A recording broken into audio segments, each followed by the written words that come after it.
So the research methodology we have adopted is based on case study methodology. So we're taking some of the general theory that exists over there in public policy analysis, particularly legitimacy theory, looking at some cases, so Melbourne, Toronto, Zurich, Boston, and Curitiba, and trying to come out with some new knowledge, so theory generation type. And that's where the pragmatic strategies has come from, and this legitimate amount of transit priority framework, which is a bit of a mouthful, but that's sort of the framework we're using to address these cases. So a quick primer on legitimacy theory. I think you might be familiar with some of these things, but perhaps not the terms. So regulatory legitimacy. The law requires a bus lane. Pretty simple. There's a law that says we have to do that. So to be in compliance with the law gives me some legitimacy. I must put in the bus lane. Sociological legitimacy, we all agree we should have a bus lane. Legitimacy by consent. We had a plebiscite. We voted. Yes. The people have said we shall have a bus lane. Legitimacy by reasonableness. Yeah. Bus lanes are a good idea. Unconditional duty. Everywhere we have a bus. We must have a bus lane. Conditional normative support. This one's a slightly confusing one, but it's sort of the NIMBY thing. Yeah, I'm in favour of the idea of a bus lane. But I park out here. So, I don't really want a bus lane. But I love the idea. And this is just scratching the surface of legitimacy theory. There's other ways of looking at it. There's other types of legitimacy. And I suppose some of this ties in public transport priority to this thing called the Dunning-Kruger effect, where people are quite often found to be ignorant about their own ignorance. So everybody is a bit of an expert about the transport system. Everyone drives. A number of conversations I've had with people about how roundabouts are dangerous and we should get rid of them all. And it's like, well, yeah, part of the idea of a roundabout is so that you drive a little bit more cautiously. That's part of the idea, but they actually have amazing safety records. But everybody who's a driver has their own opinions and is an expert, and so they don't have a huge amount of trust in the engineering fraternity, and they might see that something's unreasonable. And so the classic example in bus priority is the problem of the underused bus lane. A bus goes past every 2 minutes. If it's full, it'll have a huge number of people in it. But if I'm sitting in the lane adjacent to it in my car, what's going on? I see an empty lane. And so the underused bus problem is that quite often there's a lot of pushback against bus lanes because they appear empty, even though they're carrying more people. It's one of these Dunning-Kruger effects.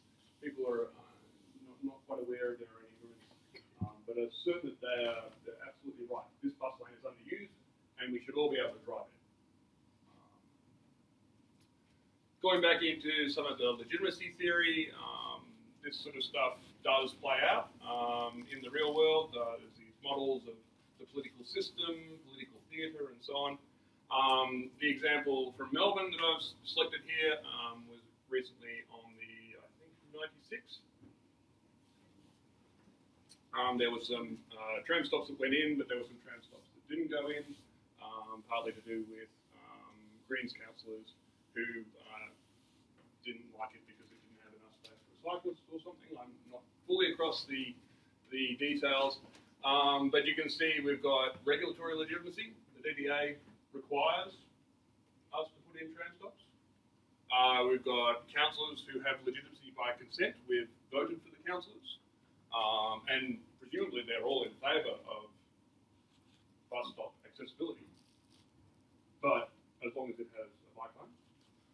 And then we've seen a little bit of political theatre go on in the street in a protest, and people appealing to legitimacy by reasonableness. This outcome is unreasonable. The tram stop should go in. So you can see this whole thing works as a very complicated system.